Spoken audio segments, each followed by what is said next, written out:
안녕하세요. 경영지도사를 연구하는 경영지도사입니다. 이번 시간에는 2012년도에 출제됐던 마케팅 관리론 기출문제 같이 살펴보겠습니다.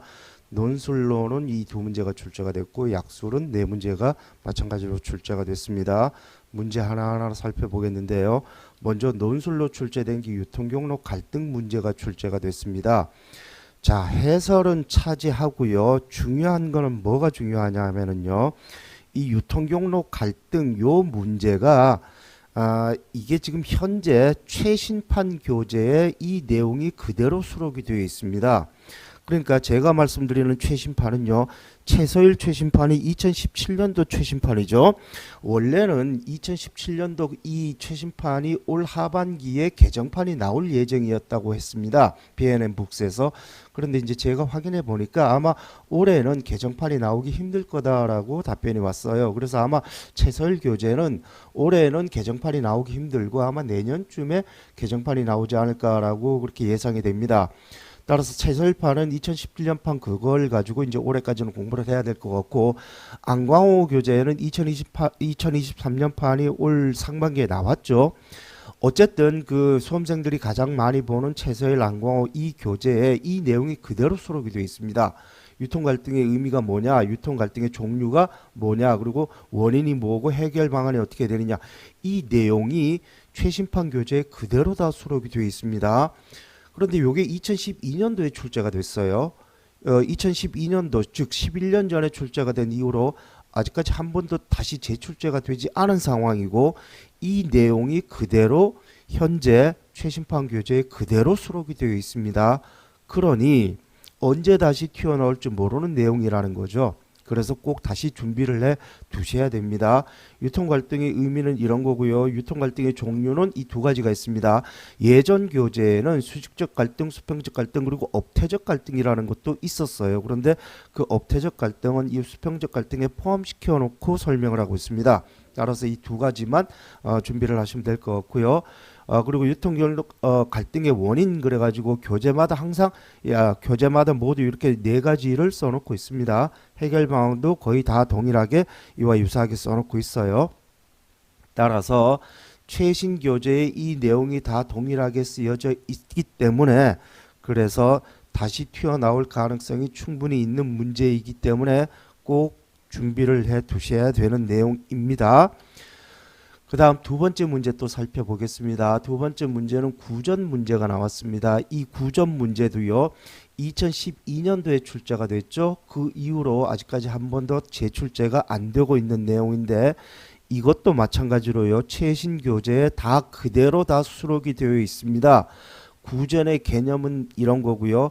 구전의 특징, 신뢰성과 현장감이 내용 높죠. 그리고 기억 인출이 상당히 잘 됩니다. 왜냐하면 자기 주변 사람들로부터 듣는 내용이기 때문에 주변 사람들은 자주 접하게 됩니다. 자주 접하다 보니까 그 사람 자체가 인출 단서가 돼요. 그래서 인출이 매우 용이합니다. 따라서 구전의 특징은 이런 게 있고 구전의 유형은 트리클 다운은 위에서부터 아래로 온다는 얘기고 투스텝 모델은요. 의견 선도자가 추종자에게 일방적으로 준다는 모델입니다. 그리고 멀티스텝은 의견 선도자하고 추종자가 서로 주고받는다는 모델이에요. 이 세 가지 모델이 있고요. 그 다음에 구전의 중요성도 안광호 교재도 그렇고 최서일 교재도 그렇고 기타 다른 교재도 마찬가지입니다. 이학식 교재도 있고 이운영 교재도 있고 박찬수 교재도 있고 그래요. 물론 코틀러 교재도 있고 그런데 거의 동일하게 이와 유사하게 다 써놓고 있습니다. 현재 최신 교재도 다 이와 유사하게 다 써놓고 있어요. 그리고 구전 유발 동기를 보면은요. 특히 최신 교재는 요 상황적 동기를 중요하게 써놓고 있습니다. 특히 이제 안광호 교재 같은 거를 봐도 요걸 위주로 써놓고 있어요. 그래서 요걸 위주로 좀 준비를 해 두시면 될 것 같고요. 기타 이제 코틀러 교재를 포함해서 이운영 교재인가 이학식 교재인가 보면 이제 이 정보 추구 동기, 정보 제공 동기까지도 추가로 써놓고 있습니다. 그러니까 이 정보 추구 동기와 정보 제공 동기는 요거는 옵션으로 준비를 해 두시고 요 상황 동기 있죠. 신제품, 서비스, 지각된 위험이 높은 제품 요거는 꼭 정리를 해 두시기를 바라겠습니다. 그리고 이제 이 기업의 구전 활동 요거는 문제 자체가 이렇게 문제가 주어졌기 때문에 요거는 답을 이렇게 한 겁니다. 요거는 교재에 나와 있는 내용은 아니에요. 그러니까 이거는 문제 자체가 이렇게 주어졌기 때문에 이렇게 답을 제시를 한 거고요. 이거는 뭐 답안을 제시하는 사람에 따라서 얼마든지 자유롭게 답안을 제시할 수 있는 내용이다라고 보여집니다. 어쨌든 이거는 정답이에요. 이거는 교재마다 거의 동일하게 써놓고 있으니까 요거는 정답이지만 이거는 뭐 답을 하는 사람이 각자가 알아서 주관에 맞게 답을 해주면 되는 그런 문제다라고 보시면 될 것 같습니다. 그리고 추가로 이제 최신 교재에 추가로 쓰여져 있는 내용 중에 중요한 키워드가 뭐가 있냐 하면 구전 유발 법칙이라고 있습니다. 이거는 모든 교재에 한결같이 쓰여져 있는 내용이에요. 이 스텝스라는 거 이건 반드시 알고 있어야 되고요. 그리고 이해학식의 2020년판 이게 소비자 행동론 교재입니다. 여기 보면 구전 의전 요인이라고 나와 있는 내용이 있어요. 이것도 이 이해학식의 소비자 행동론 이게 상당히 중요한 교재죠. 예, 이것도 알고 있어야 되고요. 그리고 기업의 구전 관리 그래서 안광호의 2023년판 이게 마케팅 원론이라는 교재입니다. 예, 이것도 알고 있어야 되고요. 그리고 또 기업의 구전 활동 그래서 안광호의 2020 이게 안광호 7판입니다. 참 안광호 7판이 아니라 이게 안광호 촉진관리라는 교재인데요. 이 안광호 촉진관리에 보면 기업의 구전 활동 그래서 기업의 세 가지 구전 유형이 있다. 이 세 가지 구전 유형에 따라 가지고 기업은 각각의 구전 유형에 따라서 적절히 구전 활동을 해야 된다라고 또 써놓고 있습니다. 따라서 구전 관련돼 가지고 중요한 키워드들이 이런 게 추가로 있기 때문에 시험 준비하시는 분들은 요 내용까지도 같이 준비를 꼭 해 두셔야만 됩니다.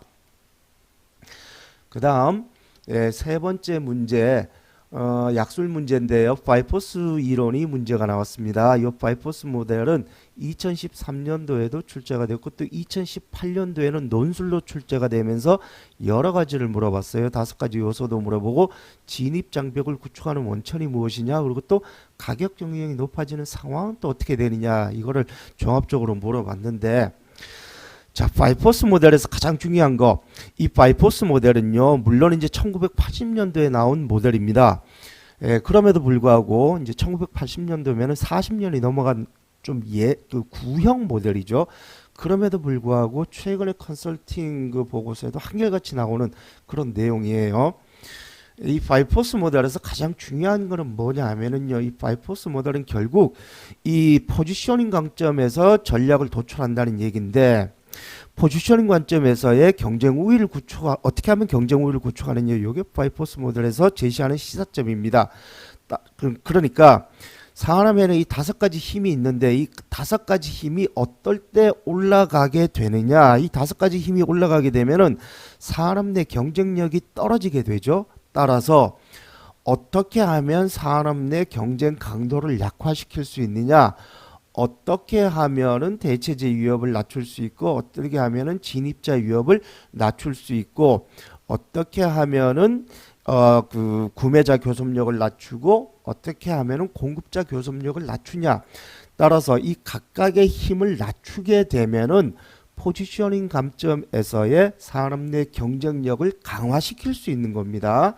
따라서 이 각각의 힘이 어떨 때 올라가게 되고 그러면 어떻게 하면 이 각각의 힘을 약화시킴으로써 산업 내 포지셔닝 관점에서 산업 내 경쟁력을 강화시킬 수 있느냐라고 하는 게 이게 포지셔닝 관점에서 이 파이포스 모델이 제시하는 시사점이다 이겁니다. 결국 그게 파이포스 모델에서 가장 중요한 얘기예요. 따라서 어떨 때 각각의 힘이 올라가는 것이고 따라서 어떻게 하면은 각각의 힘을 약화시킬 수 있느냐 이걸 찾는 게 파이포스 모델에서 가장 중요한 겁니다. 따라서 어떨 때 각각의 힘이 올라가고 어떻게 하면 각각의 힘을 그러니까 각각의 힘이 올라가는 그 원인을 찾게 되면 그 힘을 약화시킬 수 있는 방법을 찾을 수 있게 되겠죠. 예, 그게 파이포스 모델에서 가장 중요한 거기 때문에 그걸 위주로 공부를 해 두시면 됩니다. 말씀드렸듯이 이거는 1980년도에 나온 이론이에요. 그 이후로 나온 게 이제 90년도에 나온 게 제이바니가 얘기했던 자원준고 이론이죠. 그리고 2000년도에 나왔던 게 이제 어퍼셀렘 관점에서 이론, 그 다음에 다이나믹 캐퍼빌리티 관점에서 이론, 여러 가지 이론이 나오는데 아직까지도 이게 포지셔닝 관점에서 이 이론이 아직까지도 컨설팅 현장에서는 계속 사용되고 있다. 그리고 때문에 언제 다시 시험에 튀어나올지 모르는 그런 내용이다. 때문에 요것도 꼭 준비를 하고 계셔야 되고요. 추가로 최근에 이 자원준고 이론도 많이 보이고 있습니다. 그러니까 자원준고 이론도 추가로 꼭 준비를 해 두셔야 된다라고 말씀드리고 싶어요. 그 다음에 이제 약술 네 번째 문제는 스키밍하고 페네트레이션 문제가 출제가 됐는데 요거는 2008년도에 출제가 됐고 또 이게 2012년도에 출제가 된 거고 또 2021년도에는 이 페네트레이션 문제를 물어보면서 어떨 때 페네트레이션이 적합하냐 하면서 이 활용 방안을 물어봤어요. 그러니까 이게 2021년도에 출제가 됐으니까 이제 남아있는 거는 요게 남아있겠죠. 그래서 스키밍 어떨 때 스키밍 전략을 활용할 수 있느냐 요걸 위주로 준비를 해 두시면 되지 않을까 생각이 듭니다. 그래서 그 앞으로 출제 가능한 그러니까 출제가 예상되는 그 부분을 위주로 준비를 해 두시면 될 것 같다라고 생각이 들고요. 그 다음에 PR 문제, 이 PR도요. 이게 2012년도에 한번 출제가 되고 난 이후로 아직까지 한 번도 재출제가 안 되고 있습니다. PR도 마찬가지로요. 모든 교재 한개씩 써놓고 있어요. PR이 왜 중요하냐? PR이 광고보다 더 중요한 이유가 무엇이냐? 그리고 PR의 특징이 무엇이냐? 이런 거 다 정리해 놓고 있어야 되고요. 또 PR의 주요 수단 4가지를 쓰라라고 그랬는데 참고로 이 PR의 주요 수단은요. 교재마다 조금씩 다 다르게 쓰여져 있는데 교재마다 다 다릅니다. 그런데 전체적으로 이런 내용들이에요. 이학식 교재는 또 이렇게 써놓고 있고요. 안광호 교재는 또 이 기사를 요 홍보에다 같이 포함시켜 놓고 있고 그렇습니다. 어쨌든 교재마다 이 수단은 다 조금씩 다르게 쓰여져 있는데 뭐 전체적으로 이런 내용이다라고 보시면 됩니다. 그래서 뭐 이렇게 정리를 하셔도 크게 문제는 없다라고 생각이 들어요. 그리고 이제 PR의 사례 2가지 이거는 뭐 정답이 없습니다. 이거는 뭐 알아서 이렇게 써주시면 될 거다라고 생각이 돼. 이거는 뭐 제가 생각했을 때 이 내용이고요. 뭐 사례 같은 경우는 얼마든지 각자가 알아서 사례를 찾아서 써주시면 됩니다. 다만 요거는 뭐 교재마다 이제 조금씩 다르기는 합니다만은 정답이 있으니까 요거는 나름 정리를 하셔가지고 준비를 해 두시기를 바랍니다. 어쨌든 PR이 왜 중요하게 됐느냐 그리고 PR의 특징이 무엇이냐 그리고 PR의 유형은 어떤 것들이 있느냐는 꼭 정리를 해 두셔야 됩니다. 출제된 지 시간이 많이 지난 내용이에요. 다시 재출제될 가능성은 항상 상존하고 있습니다. 마지막으로 이제 로저스 확산 모형인데요. 요게 2012년도에 출제가 되고 2014년도에도 출제가 됐고요. 2016년도에는 캐즘 이론이 출제가 되고 2022년도에는 혁신 제품의 특징 그래가지고 이 혁신 제품의 특징은요. 로저스가 얘기했던 어코드 이론이라는 게 있죠. 예, ACCORD 요게 혁신 제품의 특징입니다. 요게 또 출제가 됐어요. 그러니까 비슷비슷한 문제들이 이렇게 계속 출제가 됐다라고 볼 수가 있습니다. 뭐 이거는 다들 아시는 내용이다라고 생각이 들고요. 가장 중요한 내용은요. 이 혁신층은 모험 구매 성향을 띈다. 조기 수용자층은 혁신 구매 성향을 띠고 조기 다수자는 실용 구매, 후기 다수자는 모방 구매, 최우수자는 수용 거부다. 특히 요 혁신 구매 성향과 실용 구매 사이에서 발생하는 게 요게 캐즘이라는 거죠. 예, 요것만 잘 정리해 두시면 될 것 같고요. 그리고 요거 퍼센테이지는요. 요거는요. 이 정규 분포를 잘 이해하시면 됩니다. 정규 분포 제1 시그마가 전체 68%죠. 예, 전체 68%가 제1 시그마 안에 들어간다라는 거 그것만 그러니까 정규 분포의 특성만 잘 알고 계시면은요. 요 퍼센테이지는 금방 나옵니다. 예, 그리고 요게 이제 2.5%가 여기 95%죠. 예, 그럼 그 나머지는 16%는 13.5% 이거 그냥 나옵니다.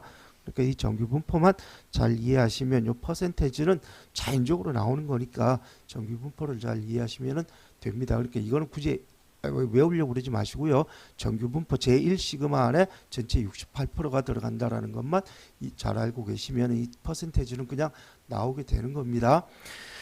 이렇게 해서 이번 시간에는 2012년도에 출제됐던 마케팅 관리론 문제 살펴봤고요. 2012년도에 출제됐던 문제 중에 재출제되지 않은 문제가 꽤 여러 개가 있죠. 그런데 재출제되지 않은 문제 중에서도요.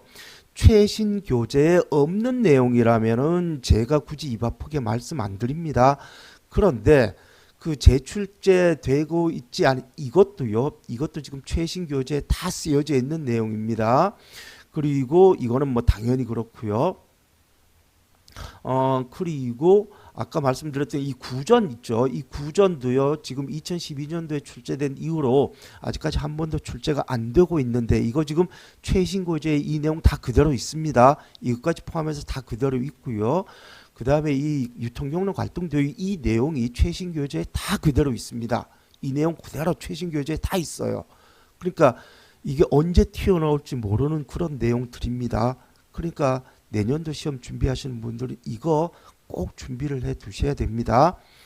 예, 시청하시느라고 수고하셨고요. 다음에 또 2013년도 문제 살펴보도록 하겠습니다.